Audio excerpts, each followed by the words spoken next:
DK64 is one of my favorite childhood games. If you've watched this channel at all, you'll probably know that I use the DK Isle theme a lot in my videos. And yeah, it's because I love this game. However, as much as I love this game, I've never actually gone back and played it again. And it's mostly because I think the game might be kind of bad. It has an insane amount of questionable minigames, the barrel switching mechanic is kind of horrendous, and worst of all, it has the most collectibles of any 3D platformer ever.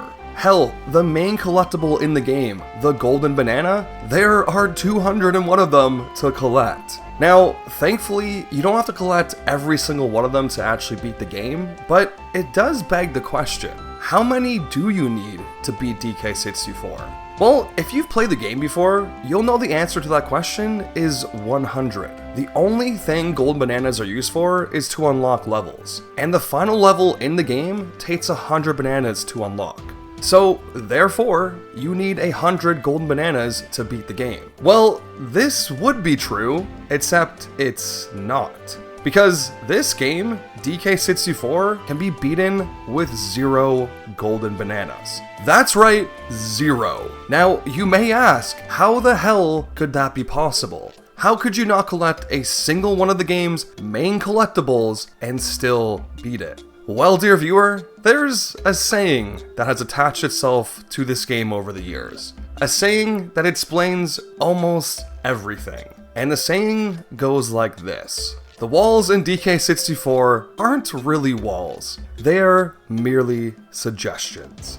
I'm Dan from Press A, and this is How Many Golden Bananas Do You Need to Beat DK64? Guys, if Booby Kong is your favorite character in this game, please like this video. Thank you. So, how the hell do you beat this game with 0 golden bananas? Well, to answer that question, we're gonna have to take a look at the world record 80% speedrun by AWhitmore, who not only beats a game with 0 golden bananas, but does it in under 26 minutes. Which sounds kind of unbelievable, right? Well, let's dive into the run and see exactly how he does it. So, before Whitmore even starts the run, he has to make sure he's playing on a game cartridge that has obtained the game's 3rd key from beating Mad Jack and has taken pictures of at least 10 banana fairies. Getting the 10 banana fairies unlocks boss replay mode in the main menu, and getting the 3rd key unlocks Mad Jack in said boss replay mode. Now, doing all of this doesn't actually count towards the run because he's just unlocking stuff for the main menu and not for the actual file he's going to be playing on. Another thing he has to do before starting the file is turn on story skip. Turning on this mode in the main menu will make the game skip a bunch of cutscenes throughout the run. This includes the game's intro cutscene and all the intro cutscenes that appear when entering a level. Skipping all of these cutscenes saves around 5 minutes and 30 seconds overall, so it's absolutely essential to have it turned on for the run. But yeah, now that he's all set up, let's hop into the run and see exactly what Whitmore does to break this game wide open. So the first thing Whitmore does is head to Cranky's lab, so he can unlock the 4 training barrels that teach you how to dive, how to throw barrels, how to throw oranges, and how to swing on vines. If DK doesn't complete these barrels, he won't learn the moves and therefore won't be able to do them for the rest of the run. Thankfully, to complete this speedrun, we only need to learn 2 of these moves, the orange throw and the barrel throw. The other 2 moves are completely useless to us, so Whitmore is going to be skipping them. But yeah, he completes both barrels in pretty standard fashion. The only thing he really does is throw oranges at this tree so they explode as quickly as possible. Once he's done with the last barrel though, he quickly resets the game so he can set up a glitch called ISG, or Intro Story Glitch. To do this, he heads to DK Theater, which is found under the mystery icon in the main menu and is unlocked after collecting 2 banana fairies, which is part of the reason why he needed to get 10 before the run started. DK Theater essentially just allows you to watch cutscenes that you've already encountered in your adventure.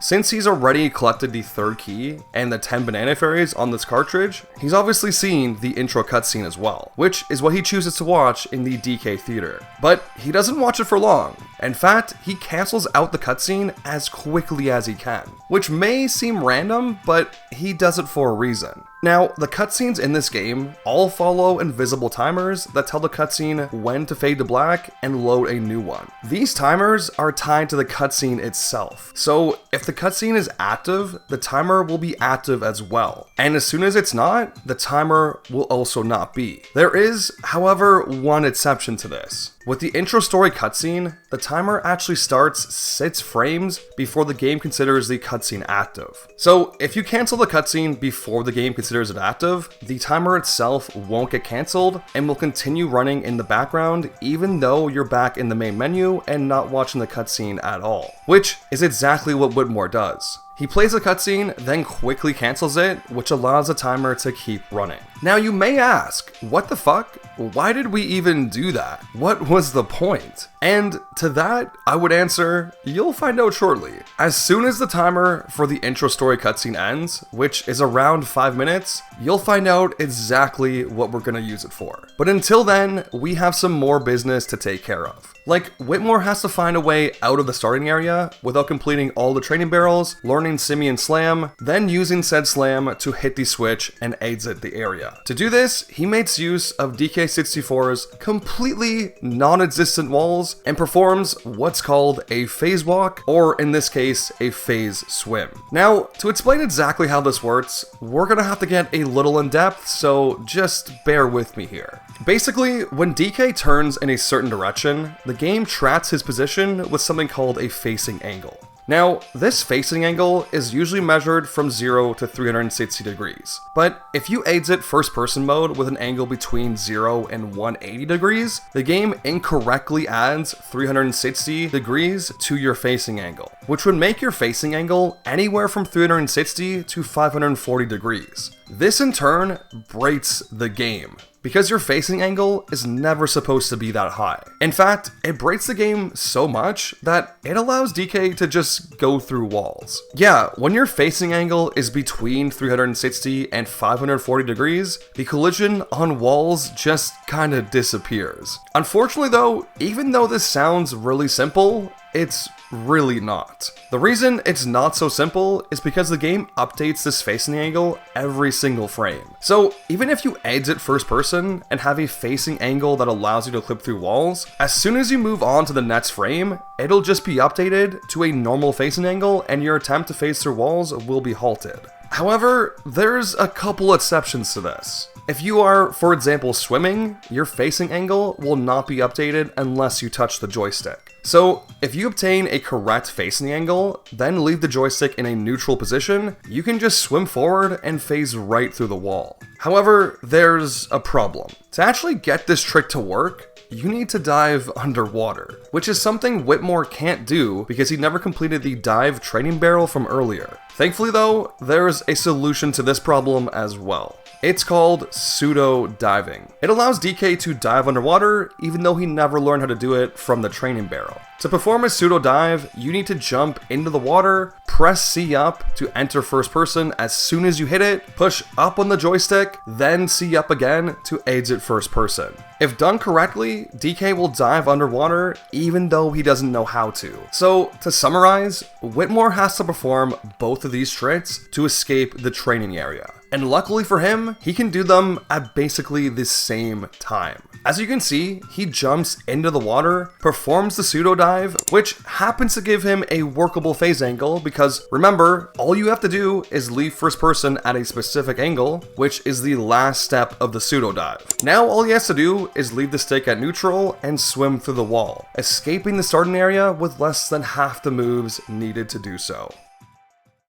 So, in a normal playthrough, after leaving the starting area, you would normally first talk to Lumsy, who gives you your first golden banana and allows you to enter the game's first world, Jungle Japes. If you didn't know, to actually beat this game, you have to collect all 8 keys from the game's 8 worlds. To enter these 8 worlds, you need to collect a certain amount of golden bananas. For example, you need 5 to enter Angry Aztec, 50 to enter Fungi Forest, and 100 to enter the game's last level, Hideout Helm. Funnily enough, Hideout Helm is exactly where Whitmore wants to go. But yeah, he's not going to collect 100 gold bananas to do so. He's actually not going to collect any. Instead, he's going to perform a trick called tag barrel storage. Okay, so when you enter a tag barrel, it seems like you get teleported to some weird black void dimension.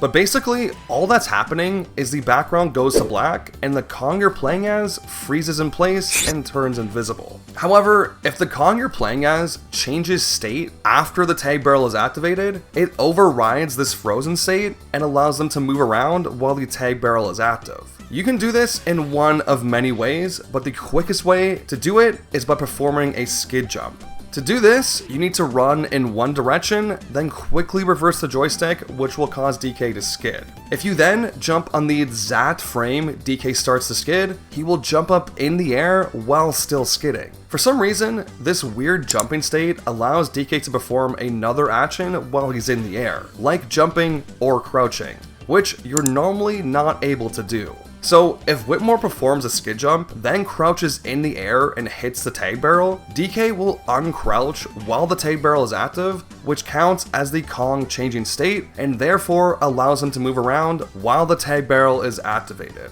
Next, he holds down and slightly left, which will move DK towards Hideout Helm and rotate the Kongs around the selection screen. Once the Kongs have rotated around 3 times, he knows he's far enough away from the barrel, so he tags in DK. Now, he's actually so far away from the barrel that it becomes unloaded. So when he goes to tag in DK, the process gets interrupted and he stays invisible. Now, you may ask though, what was the point of this? Did we really just do this super complex and obscure trick just to make DK invisible? Well, kind of, because that's not all it does. It also changes DK's stored position. And if you're a normal person and don't know what a stored position is, let me try and explain. Basically, a Kong has a real position and a stored position. The real position is just the position of the Kong itself, but the stored position is the position of the bone array inside of the Kong. This bone array is used by the developers to more easily animate the Kongs. But yeah, its coordinates are tracked by this stored position. Now, when a Kong jumps inside of one of these tag barrels, its real position stays the same, but its stored position, or position of the bone array, goes to 0, 0, 0, which isn't a problem because normally you can't move inside of the tag barrel. And as soon as you tag in a new Kong, this store position will be updated to the number it's supposed to be. But remember, Whitmore completely interrupted this process. So even though he's moving around outside of the tag barrel, his store position is still 0, 0, 0. And this is going to be crucial for an upcoming trick. This is called a telegrab, and it completely abuses the fact that we have a store position of 0, 0, 0 to work. There are a couple actions in this game that use store position as part of their calculation, and grabbing onto ledges is one of them. Basically, when DK grabs onto a ledge, the difference between his store position and the current position is added to his vertical position. Normally, this doesn't matter because the difference between his current and store position is so small. But since Whitmore performed tag barrel storage, his store position is 0, 0, 0, and his current position is somewhere around 500. So when he grabs on the ledge, this difference is added to his vertical position and he shoots up into the air. He shoots up so high that he actually lands on the 3rd floor of the Kremlin Fortress near the entrance of the 3rd level Frantic Factory, which is normally only supposed to be accessible once you've obtained the 2nd key and talked to Lumsy, who will rise up this platform, allowing you to access the upper levels. But guess what? Whitmore isn't done yet, because he doesn't want to go to Frantic Factory. He wants to go to Hideout Helm, the game's final level, which is on the highest floor of the Kremlin Fortress and only accessible once you've obtained the game's 6th and 7th key. At that point, Lumsy will open up the mouth of the giant croc, giving you access to the level. So he instead performs another telegrab, but instead of getting to the croc's mouth, he goes flying above it and lands on the head near the crown, an area you're never supposed to be. Since you're never actually supposed to be here, the wall collision is really janky. So janky in fact that Whitmore can just roll straight through the eye and hit the loading zone for the Hideout Helm lobby. So now that he's in the lobby, Whitmore has multiple problems. To even get access to the entrance of the level, he needs Chunky to spawn these vines so he can swing across. But he doesn't have Chunky, And even if he did, he doesn't have the ability to swing on vines because he never completed the training barrel for it. Even if he could get across though, he needs 100 golden bananas to get past the bee locker blocking the entrance to the level. But luckily, once again, it doesn't really matter because the walls in DK64 are not real things. Remember that phase swim we did earlier? Well, this is called a phase walk. And it's basically the same thing, except you're walking through the wall instead of swimming. It's also way harder. To stop the game from updating your phase angle when you're swimming, all you have to do is avoid touching the joystick. To do it while you're walking, you have to move the joystick by more than 14 units every single frame after you've left first person. So basically, what Whitmore does is press C up to go in first person, press C down to exit it, which adds 360 degrees to his facing angle, breaking wall collision. Then, to keep this working phase angle, he keeps the stick at neutral for one frame, slightly downwards on the next, then finally pushes up on the joystick to clip through the wall. Now, this may seem super easy, but it's actually not. It's actually one of the harder tricks in the game, and what's considered tasks only for a long time. But yeah, now that Whitmore is through the wall, he can walk in the out of bounds area and hit the loading zone for Hideout Helm, entering the level without a single golden banana. Now, since Hideout Helm is the last level in the game expects you to have basically everything unlocked, including all of the cons, which is why shortly after entering the level, there is a slippery slope that only Lanky can traverse, staring him right in the face. Luckily though, Whitmore has an answer to this one as well. If you jump onto a slippery slope in this game and mash the B button to perform a triple slap, you can jump again right at the end of it without sliding down. If you keep repeating this process, you can make your way up the slope with only DK and a couple of slaps. Once he's up the slope, he heads over to this tag barrel and performs another phase walk to get out of bounds. This allows him to navigate the out of bounds area and jump up to a higher floor, where he does a second phase walk so he can once again navigate out of bounds until he makes his way to where the game's 8th and final key is hidden.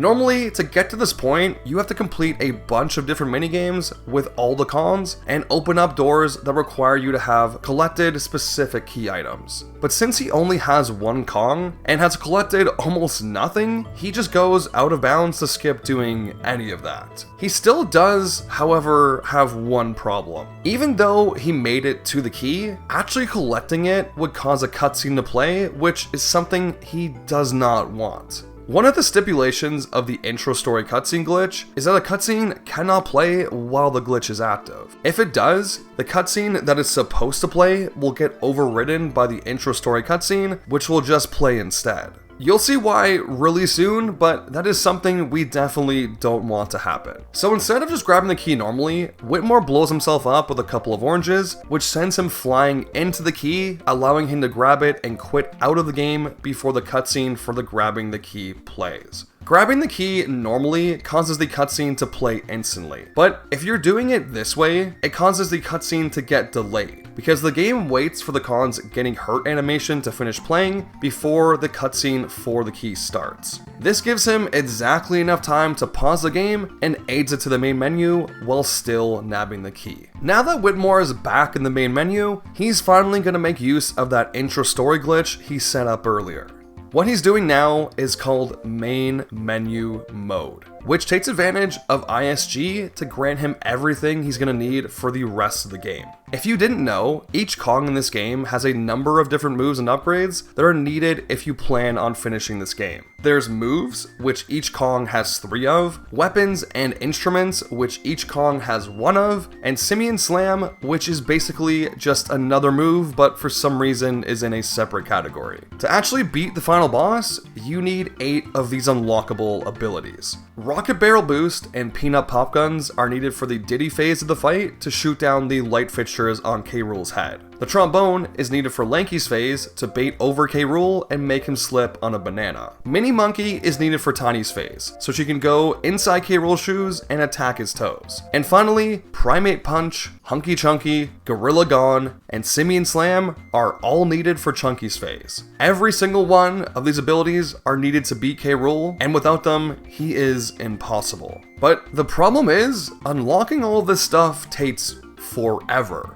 I'm talking like multiple hours. To unlock all this stuff, you have to go around each level with each con separately and find Cranky's Lab, Candy Shop, and Funky's Armory and pay banana coins for each unlockable. So that means he would need to unlock every level, every Kong, and collect a bunch of banana coins, which obviously he hasn't done any of. So instead of doing that, he just abuses ISG and MMM to get all of these abilities in a matter of seconds. But enough just skimming over it, let's actually talk about how it works. You can see right after Whitmore collects the key and quits out of the game, he heads back to the main menu and enters the mystery section once again. If you remember, he used the same mystery section earlier to play the intro story cutscene, which started off this whole glitch in the first place. But the mystery section can do more than just play cutscenes. It can also allow you to play boss fights as well. The question is, why though? Why would we want to do this? Why would we want to take time out of a speedrun just to replay a boss fight? Well, replaying bosses in the mystery section has some weird quirks to it. Most notably, it actually unlocks a bunch of the abilities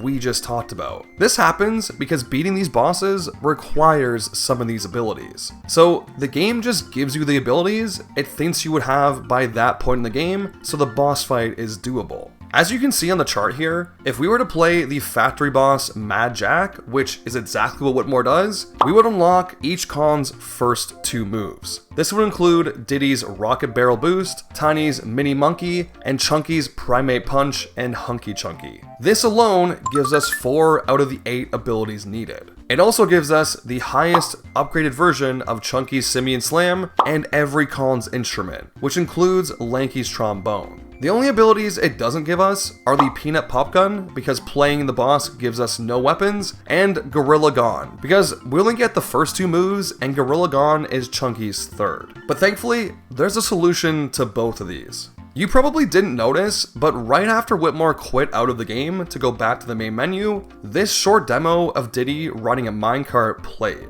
Now, hilariously enough, just seeing this short demo also gives you the abilities the game would expect you to have at this point in the adventure, but only for the specific Kong on the screen. Luckily for us though, it's Diddy's demo, which grants us access to his weapon, the Peanut Pop Gun. Now, you're probably thinking, what if we didn't see Diddy's demo? What if it was someone else's? Well, thankfully, there's only 5 of these start screen demos, and they always play in the same sequential order. It goes DK, Diddy, Lanky, Tiny, and finally Chunky. The very first time he booted up the game, he saw DK's demo. Then, when he reset the console to perform ISG, it reset this order and played DK's once again. But after he got the 8th key, he didn't reset the console, he just exited back to the main menu, which actually kept this sequence going and played Diddy's demo because it was the next one in line. But yeah, thanks to Diddy's demo and the factory boss fight, Whitmore is able to obtain 7 out of the 8 moves needed to beat King K. Rool. But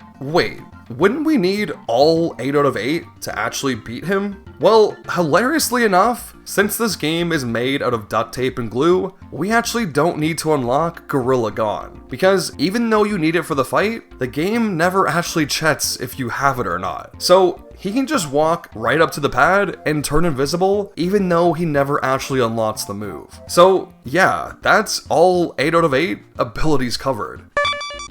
However, if you think about this for even more than a second, it doesn't make any sense. How can the start screen demo and playing a boss fight in the mystery section unlock abilities for you in the adventure mode? Wouldn't it completely break the game? Well, yeah, it would. Which is why Rare put in a system to protect against this very thing. You see, DK64 enters into certain modes depending on where in the game the player actually is. For example, if they're in the main adventure, the game will be set to adventure mode. or if they're in the main menu, it'll be set to main menu mode. Now, when Whitmore unlocked those abilities earlier by watching the demo and boss fight, he unlocked them in the main menu mode. But if he were to go to the adventure section and choose his file, the game would switch from main menu mode to adventure mode, and all the moves he had unlocked would be forgotten and replaced by the ones he actually had learned in the story. At least, that's what's supposed to happen. But if you use intro story glitch, you can stop all of this from happening. If you remember, the timer for that cutscene is still playing in the background, which means if he sees a cutscene of any kind, he'll be pulled into the intro story cutscene, which is why he had to avoid picking up the key earlier. But now, just so he can keep these abilities, he wants to get pulled into the cutscene. But why? Why would he want to do this? Wouldn't it just bring him back to the mystery menu? Well, no, it'll actually bring him to the adventure mode. Since the timer has been going on for a while, the cutscene has reached the point where it's about to finish up K. Rool's section, fade to black, then show DK in his house. So if Whitmore sits in the main menu for around 12 seconds, a random background cutscene like this will start to play, which will pull him into the story cutscene. Specifically, at the last fade to black that leads to DK's house. But the most important part about this whole thing is that he's now back in the adventure mode without actually having to choose his file, which is the trigger that signals to the game to swap from main menu mode to adventure mode. This means he's in adventure mode, but the game still thinks he's in the main menu, which means he gets to keep all the moves he learned from the boss fight in the start screen demo. Yes, this entire complex setup was just so he could get the moves he needs to beat the final boss. Collecting the banana fairies before the run started, setting up ISG, performing traits to avoid ruining ISG, going into the main menu and playing random boss fights, and finally triggering the intro story cutscene to get pulled into the adventure mode was all just to learn a couple of moves. But the nice thing is, now that he has all these moves, he can kill K. Rool no problem. The only thing stopping him from doing so is the third key. Now, you're probably thinking, wait, didn't you say at the start of the video that you need all 8 keys to make it to K. Rool? Well, you do, but the game only actually checks for 2 of them. This is because when you collect a key in this game, the next level is usually unlocked. So the game assumes if you have the 8th key, you would have had to collect every other key before it to obtain it. The only key that breaks this rule is key number 3. This is because key 2 unlocks levels 3 and 4 at the same time, breaking what is usually a sequential order. Now, key 4 continues on with the sequential order by unlocking level 5, but key 3 doesn't unlock anything.